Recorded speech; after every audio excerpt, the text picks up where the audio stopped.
So, good day, friends. This is Dr. Bob Hamilton, and you have tuned in today to the Hamilton Review, where kids and culture collide. So, thank you for making us part of your day. I know each of you who are listening make it an effort to be here, and that makes me happy. It makes me feel like I'm doing something valuable. My goal is to bring people to you on a weekly basis who are doing things, who are activists, who are founders, who are people who can bring value to your life and make you think as well. So that's what we're doing. If you like what you hear, pass it on to your friends, pass it on to family. It means a lot to me. We're building an audience, and that's what our goal is. And the reason is because everybody who I bring to the show is doing something. And today, it's a real pleasure to welcome a friend, a mother of a handful of my patients. Her name is Jesse Draper. Jesse, welcome to the Hamilton Review. Thank you so much. I am honored to be here, mostly because you are such an important piece of our household, and you have saved all my children multiple times. I have talked to you at 3 a.m. I mean, you are just about as good as it gets. So I am so grateful to even know you. So thank you for having me today. Thank you, Jesse. I don't think I remember that 3 o'clock phone call. I've actually gotten relatively good at, like answering the phone in my sleep and then putting the phone down and boom, going back to sleep. So that's an art that I'm beginning to perfect. So I should tell everyone who Jesse is. Jesse is a venture capitalist. She's actually the founder and general manager of a venture capital fund called Halogen Ventures. She grew up in the Bay Area, but I'm going to stop there. By the way, she's the mother of 3 children, all boys. So this lady she wears a lot of hats. And we're going to talk about one of those hats that she wears, Halogen Ventures. But before we get to that point, Jesse, introduce yourself to our listeners today. Great. Well, thank you for having me. Yeah, I'm Jesse Draper. I run Halogen Ventures. And so we invest in early stage female founded consumer technologies. And right now we're very focused on future of family as a category. So we're investing in any kind of technologies, services, and products that support the family at home or at work, the health of the family and the financial health of the family. So very focused on that. And there has to be a woman in the founding team of 5, which I get a lot of questions about because, it's typically men are sort of starting a lot of these companies. Only 2% of venture capital funding is going towards women. And so I often get questions like, what if a guy works there? How do you see the best companies if they're all run by, women? And to that, I usually respond, we're building billion-dollar businesses. Eventually, thousands of men will work there, I hope, and thousands of women as well. We just want to make sure that there's women in the leadership team. And we saw 10,000 deals last year, so there's no lack of women starting companies. But I can't obviously sit down and meet with all of them. I do my best. No, yeah, absolutely. So let's back up a little bit. Tell us a little bit about your background and where you're from, where you went to school, and what were the things, Jesse, that turned you into who you are today? So I grew up in Silicon Valley before it was, kind of sexy and there was a TV show about it. And I still think it's kind of a sleepy town and have been very surprised how everyone's like, oh my gosh, Silicon Valley. But I grew up there around entrepreneurs and investors. I'm a 4th-generation venture capitalist and the first female. And I used to kind of shy away from sharing that, but I think it's an important piece of my story because I'm the first woman. I didn't think that I could go into this business, even though it's all I knew. And my dad was a venture capitalist, and I watched him, went to conferences with him, interned at startups growing up. But then I never saw women in the room ever. And my dad made me think I could do anything, but I was like, but I don't see women around me. So I don't understand how I could do this possibly. So, they say you can be what you can see. And my aunt, I watched my mom worked incredibly hard raising 4 children. I'm the oldest of 4. And my aunt was a successful actress. Her name's Polly Draper. She was on a show in the 80s and 90s called 30 something. And most recently has been in a show called The Company You Keep and has had a great career. But I thought, well, that's what women do. So as a little 8, 9 year old, you're kind of like, oh, okay, that's what women do. So I just was like gung ho, I'm going to go into acting. I'm going to be an actress. I always had my dad in the back of my head, like, how are you going to make this a business? And so I actually went into entertainment, went to UCLA School of Theater, Film, and TV.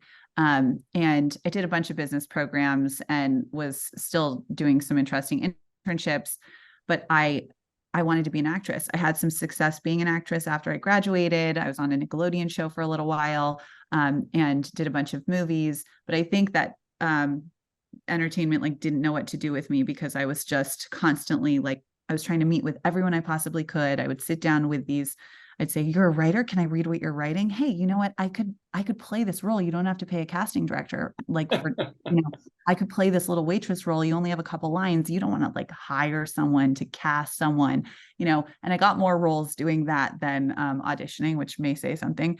But I hit this kind of like pivotal moment in my career where I was acting, I was auditioning, I was in Los Angeles, I was going to cattle calls. And I went to this one for Transporter 2 or 3. It was like Jason Statham. And I waited for 5 hours in a room of women who were, much more beautiful, probably much more talented than I was. And I walked into the room, finally met with the producers. I'd prepared my little sides or script. And I said, hi, I'm Jesse. And they literally were like, don't speak, turn around, snap, snap. And I was like, you know what? This business feels like not for me. Like, I feel like I can be more productive. I feel like I just felt icky after that. And I realized that my agent had sent me on this like casting call that was for Charlie's Bodies through some organization called Charlie's Bodies. And I was like, I don't want to be just like a body. Like, I'm so much smarter than that. And I left there, and simultaneously, like that same day or that same week, I had been invited to the first Twitter conference.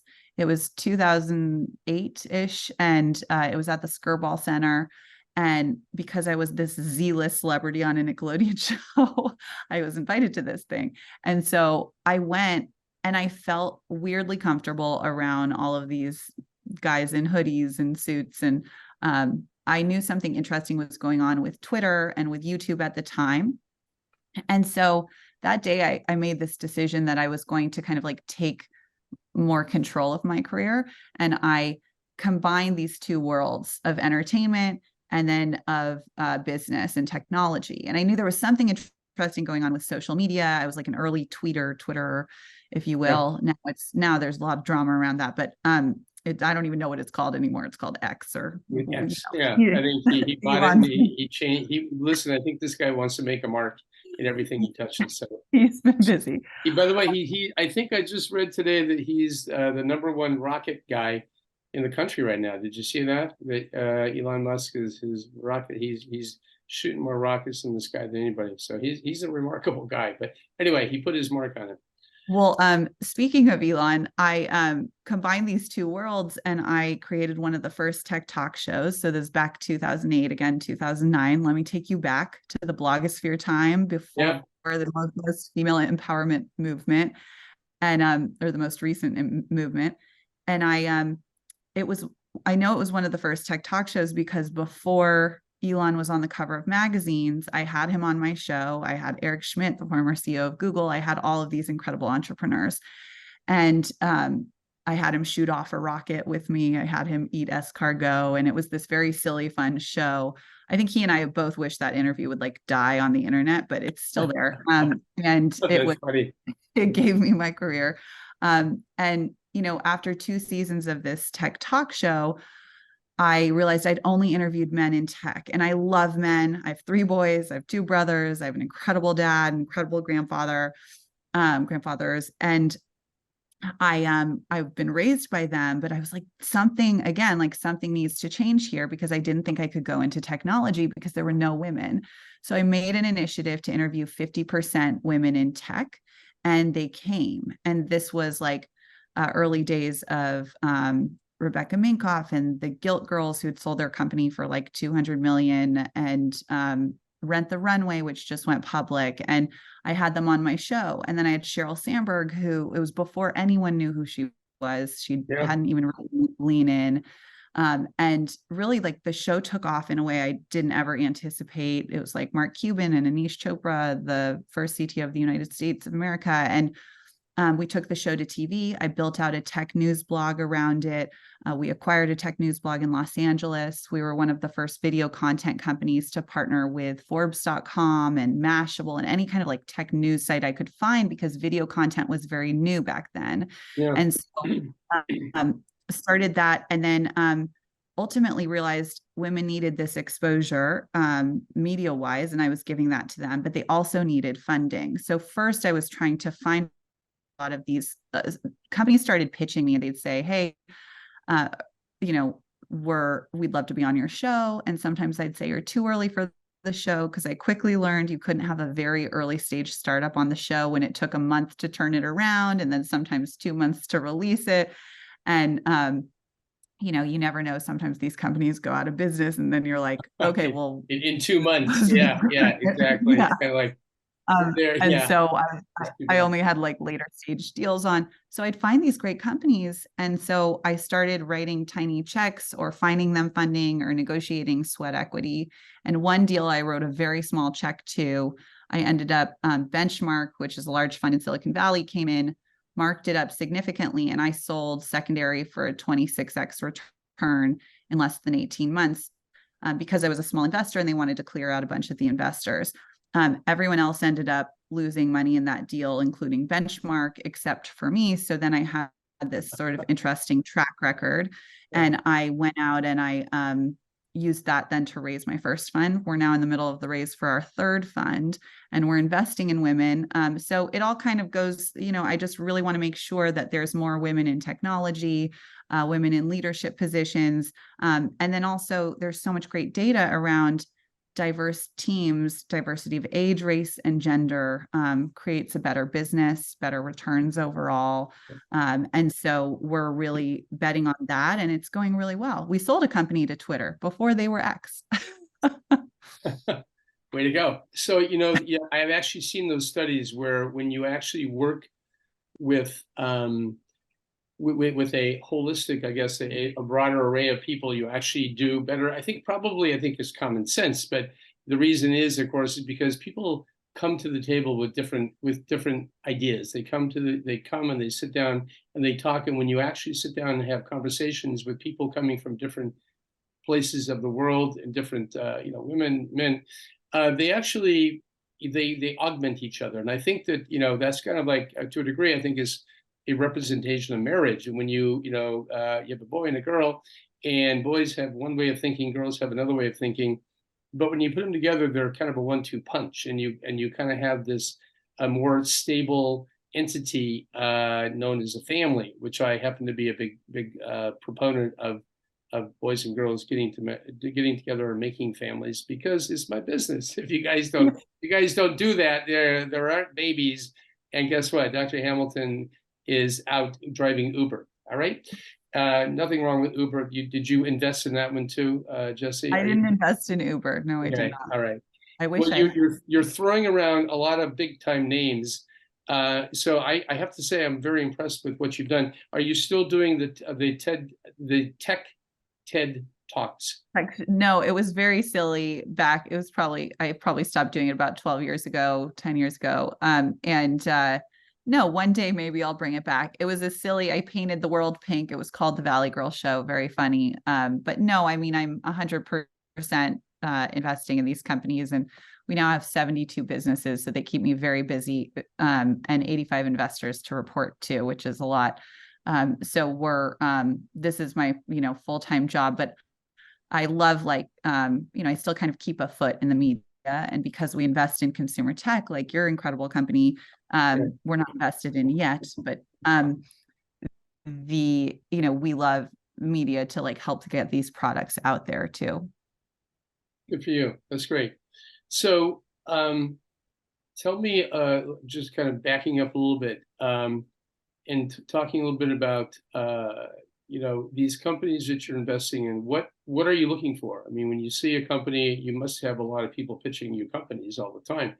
And when you look at a company, what are the things that what are the criteria that you're looking at that you say this is a winner?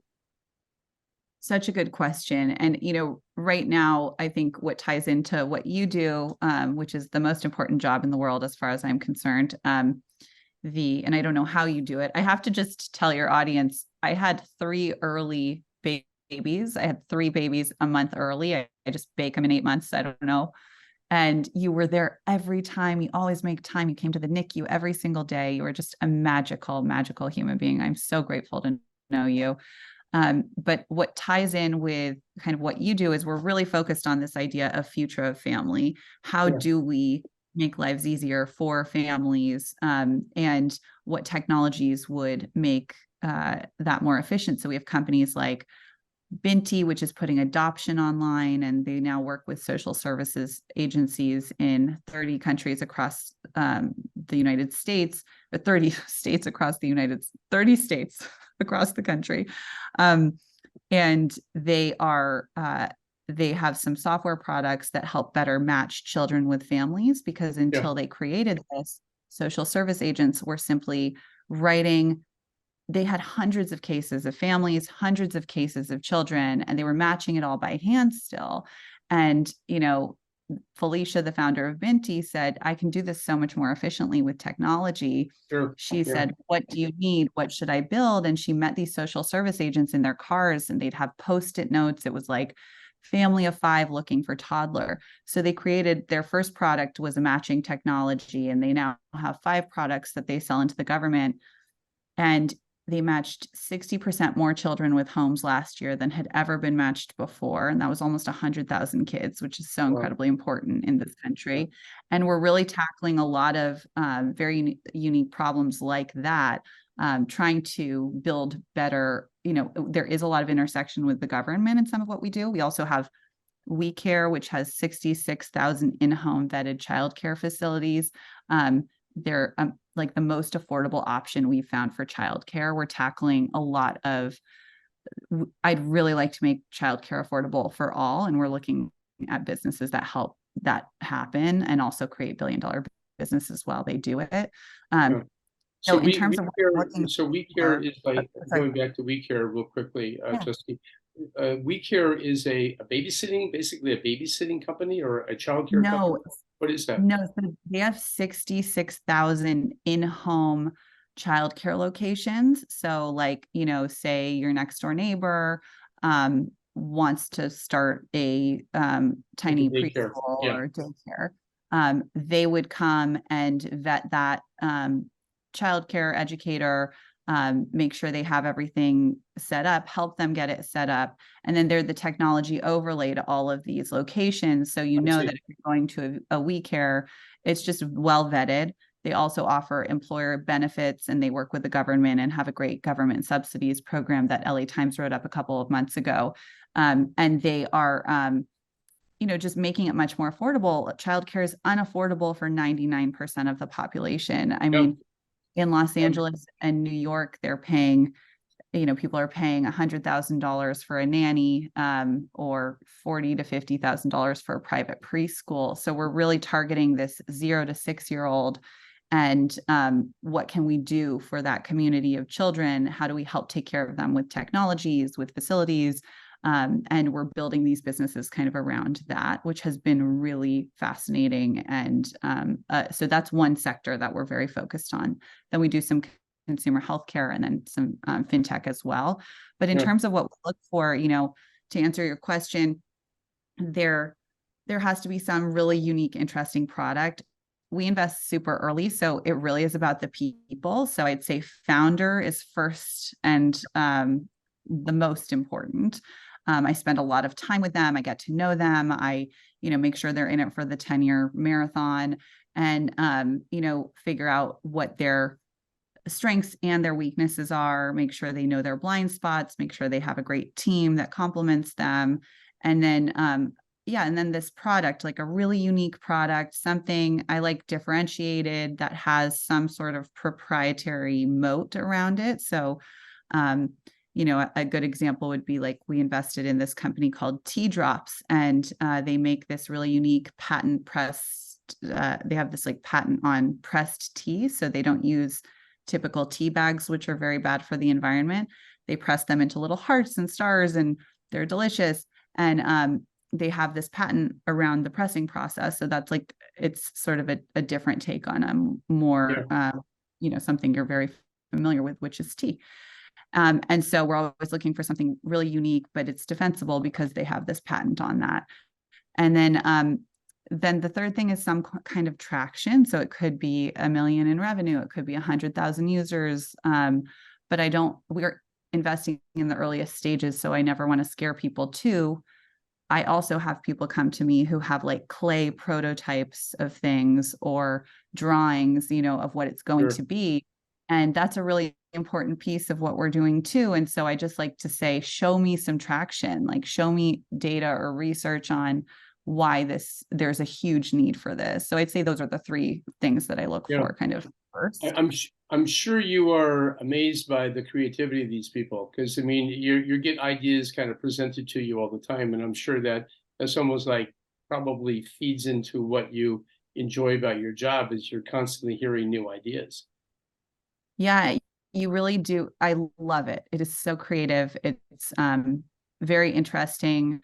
I love it when I don't understand something, when I'm like, I've never heard of this. I can't even imagine this being a thing, and then you're, pleasantly surprised and you dig in. You're like, there's a whole community of people who need this thing. I had no idea. And you're always learning. You're learning about different people with different backgrounds. I mean, it's a real in-person business. COVID was hard for me because we did some investments through Zoom, and you just miss things. And it's such a trust relationship business. And so we've made this sort of vow, we don't do any deals through Zoom anymore. So I'm always like, you have to come meet me or I'll come meet you and make sure we shake hands, because you can do a lot through Zoom, but I think there's I completely concur. It's nothing like kind of meeting that person, spending a little bit of time with that person. And really, what you said, it doesn't surprise me that the people who are behind it, the founder, the person who that individual has got to have that twinkle in their eye, obviously, to make this thing happen. And and if they don't have that, you can we as human beings are amazingly capable of figuring that out almost like intuitively, immediately. And so I'm sure that, I mean, I don't think you get faked out too often, Jesse, but you can definitely cut out a lot of the faking out by just meeting these people for a moment or two. I like what you're saying about the family. I like this idea that making, you emphasize the family. I'm reading an interesting book, a brand new book called Song of the Cell.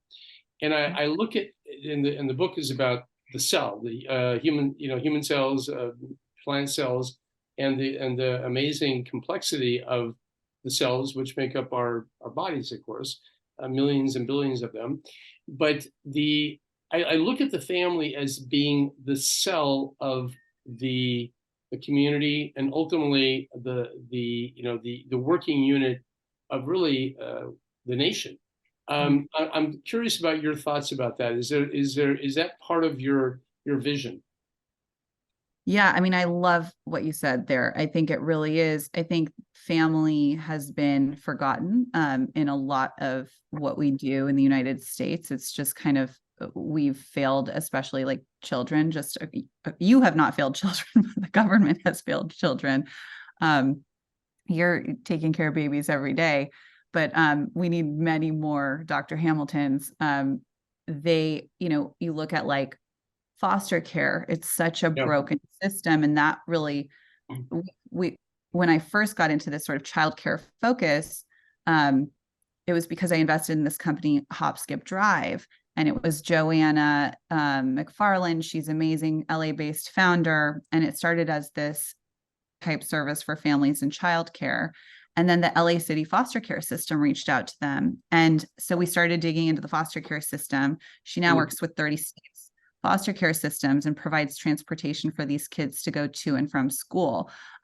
She simply wanted to tackle getting kids to and from school. And when you learn about foster care, it's interesting because I pitch, in order to raise my funds, I'll pitch 500 investors. And I started doing this little study on my own. And now I've done it in a much bigger way, where I'd say, are you familiar with the foster care system? And I would just kind of go silent. And every single one of these high net worth individuals or people who work at endowments or who work in this kind of 1% of society, they know nothing about the foster care system. And what the foster care system is, and that's the community we need to be adopting these or fostering these children, frankly. I think that would be a huge solution. But they are, and it's not bad. We just need to like educate around it. The foster care system means these children are property of the government if they go into foster care. And that's terrible. Like no one should be property of the government. But what I learned with Hop, Skip, Drive is in order to get to or from school or any opportunity you're given as a foster care child, you have to have government paid for and provided transportation. So I volunteer for this organization called Project Glimmer that works with women in the foster care system, and they weren't showing up to these events where we're there to mentor them because they didn't have government paid for and provided transportation. Wow. So Hop, Skip, Drive is solving this, and that's really important. They need to be educated. They can't even go to school without, that kind of transportation. So they've done incredible work, and that got me just thinking, wow, how can I tackle technology can solve a lot of these problems, from transportation all the way to software. How can we start making this better? And, people blame the government. I think ultimately it's a big job. When you look at social services, they handle everything from homelessness to support for military families to prenatal nutrition to foster care to adoption. And like no one can do all those jobs well, but it's kind of where the government's thrown all of these issues. So I'm now really fascinated by solving a lot of these things. But I think you are so spot on. Family is the heart of everything in society. If people have a stable home, it will be so much better for society. If these foster children have a stable home, when it's sad, like typically they are in 10 households before the age of 18 if they enter foster care once. And then you have 70 to 80% of the incarcerated today went through our foster care system. So I think that's very broken. And those are some of the things I'm trying to tackle. And we are making impact, but then we also can make a lot of money while we do it, which I think makes it more sustainable. Well, I completely agree. Now, you mentioned both your mother and your father on this podcast in the last half an hour or so, and clearly you grew up in a functional, healthy home. You have great admiration for your father, and so that's why you're doing what you're doing, of course. But I will tell you that the foster system in this country is really seriously broken. And you're right. Then the number of these kids go from home to home to home, and they never really feel that sense of belonging. Is Binta the company you referred to? Is it Binta? Yeah. Binti. Binti. Okay. Binti. Are they this app that you're talking about, or this technology? Is that actually being applied to the foster system? Is that what you're referring to? Yeah, so Binti is now, so Hop, Skip, Drive, a couple of my companies now work with the foster care system as one customer, essentially. Yeah. And I guess the government is the customer. But Binti is a software that is working with the social services agents, and they place both foster and adoptive children in-house. Yes. Okay. So it could be just for adoption as well. They work with families as well. But I'd be curious, like, have you worked with children in the foster care system at all, or have you seen not many? I mean, typically the foster system is in the Medi-Cal realm, yes, and I don't do Medi-Cal, so that puts me. But I have families who come in. They have fostered children, and I have had my share. Not a whole lot. It isn't it's a big piece of my practice, but I always, first of all, the people who actually take foster kids are remarkable, beautiful people. And because a lot of these kids have been abused in some level, or they've come from very, very difficult home environments. And you can speak to that probably more fluently than I can, because you've made this a point of interest for you. But there are people out there who want foster kids. They do make it difficult to get them sometimes. It's not easy. There's a long term. And you have to realize that children grow up really quickly. The quicker these kids are put into a foster environment, the better off it is. And the earlier too. And so listen, whatever you're doing to streamline that mechanism, God bless you. Keep it going, because this is really important. I think that the number of kids in the foster system in Los Angeles alone is like in the hundreds of thousands. I mean, what is the Yes. number? You probably know the number. It's something like that. I think there's about six, like it's a solvable problem is the thing. Like Yeah. like these technologies will help, and help put real systems in place, but it's a solvable problem. There's something like 600,000 foster children in the United States, and Yeah. there's definitely more than 600,000 families. So I think about 200,000 of that is in California, and a large percentage is in Los Angeles. No, I'm aware that the numbers are really, there is huge number in the country, but we in Los Angeles, for whatever reason, we have more than our share in a big way. Yeah, it's Yeah. true. And there's good people working on solutions. So hopefully the future is bright. Hopefully. Yeah, no, my hope is that that's true. I mean, we certainly see plenty of dysfunctional, folks out there. In fact, I just had a case in the hospital today. I went through the NICU, and there's a baby over there who this kid is going to go to the foster system because the mother is, she was positive for drugs, cocaine and meth and all sorts of things. And so that child is going to go directly to the foster care. And let me tell you, how you were raised in the early parts of your life, first years of your life, really do have a major impact on who you are as an individual. And maybe not obviously initially, but it really does have a huge impact. And a lot of these kids end up becoming, they don't do well academically, they don't do well socially, and all about that. So the earlier we can get these kids in a stable home environment, the better off they're going to be in every parameter. I agree. Jesse, what does the future look like in terms of your company is really focused on women who are entrepreneurs. What do you see in terms of that? Are women coming out of the woodwork and beginning to do these things in a bigger way? You mentioned only 2%, you said, of all VC money goes to women. I'm sure you're trying to change that percentage. I am trying so hard to change it and constantly pushing the conversation forward with podcasts like yours. So thank you for the platform. And I think it's a really important thing for people to be aware of. We just did this big campaign around investing in women, and we showcased 6 of our founders who were solving massive problems in many industries, from finance to the climate to childcare, just to show, hey, there's women in every industry leading incredible businesses. But I think only 2% of venture funding goes towards women. And that's because of, I grew up in Silicon Valley, as we mentioned, and there's sort of 5 major funds there that get the majority of the capital from the larger limited partners, who are essentially like my investors too. And so it's very difficult to pull that away. Like once there's a system where all the money is kind of going to these 5 funds, it's hard to break it away and start new funds. And so we are doing our best to kind of like break up those systems, but the majority of limited partners capital is going to the same places with the same networks. And so I think if we bring more women, and all these other funds seek out more women in different places, and diverse founders as well, it'll look a lot different. So we're doing a lot around that in terms of diversity and inclusion.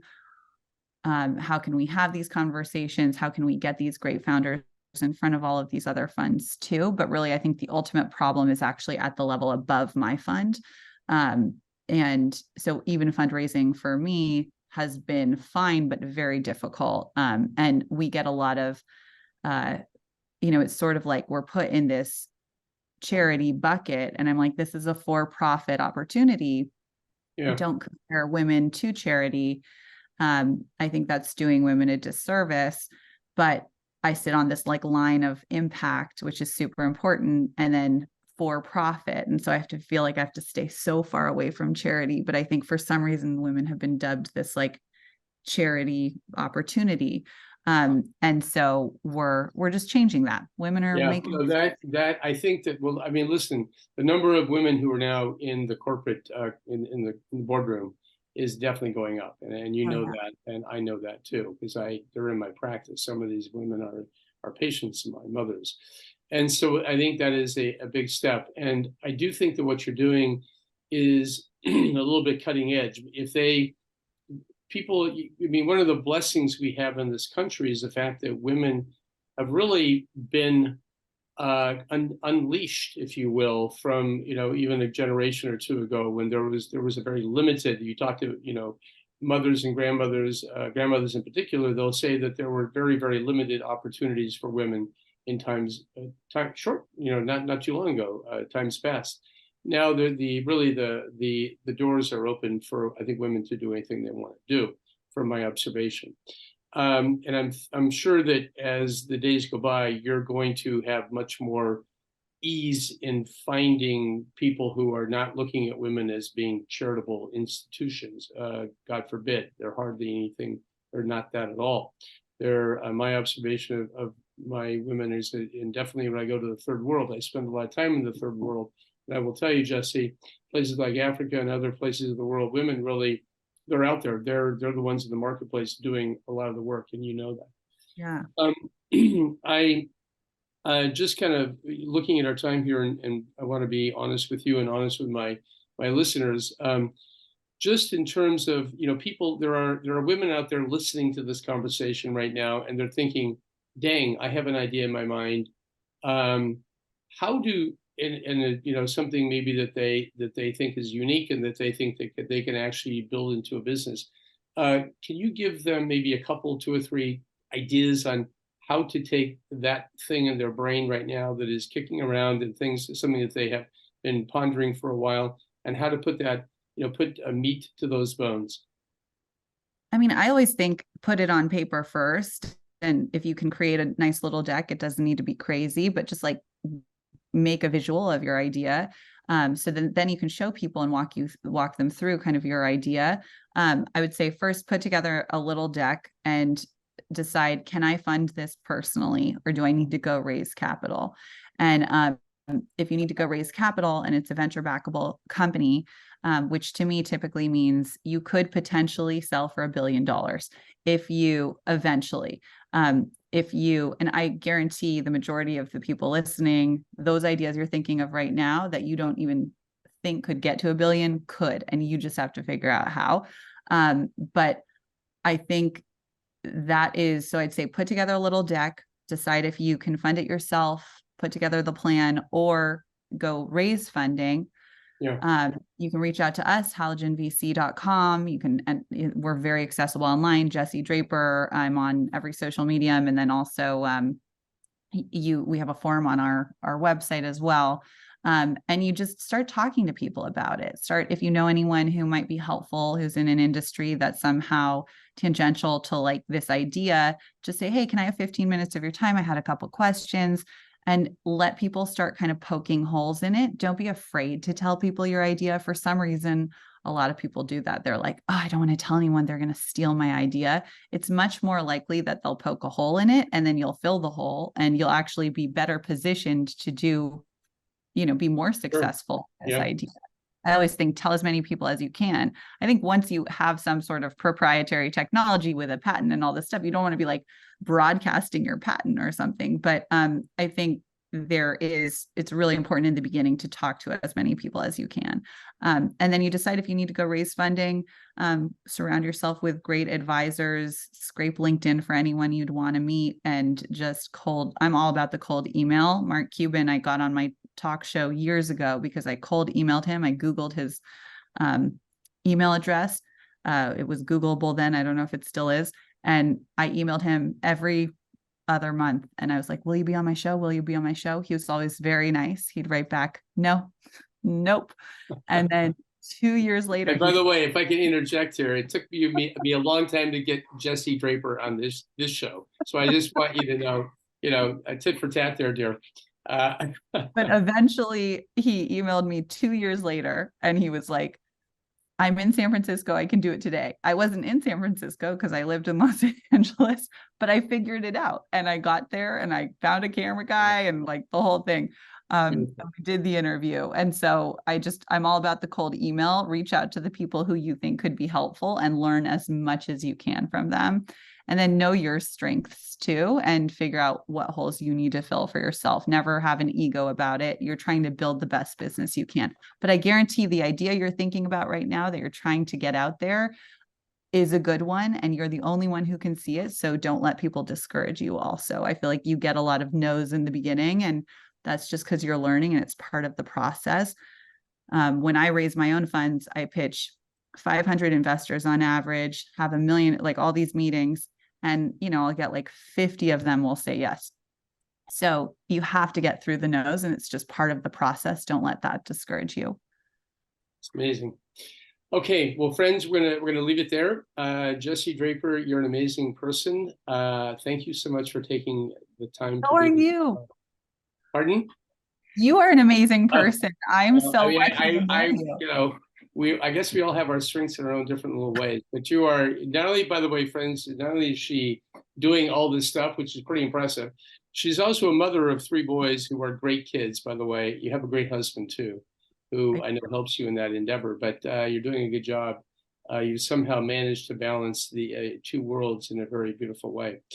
So friends, we have been having a conversation today with Jesse Draper. She's the founder of Halogen VC. They're venture capitalists. They're doing amazing things, investing in the women, investing in the future, investing in kids. And I appreciate that, Jesse. So keep up the good work. Thank you. Thank you so much for having me. It's been a pleasure. And friends, you have been listening to the Hamilton Review, where kids and culture collide. Until next time, be well. Bye-bye. You have been listening to the Hamilton Review, where kids and culture collide.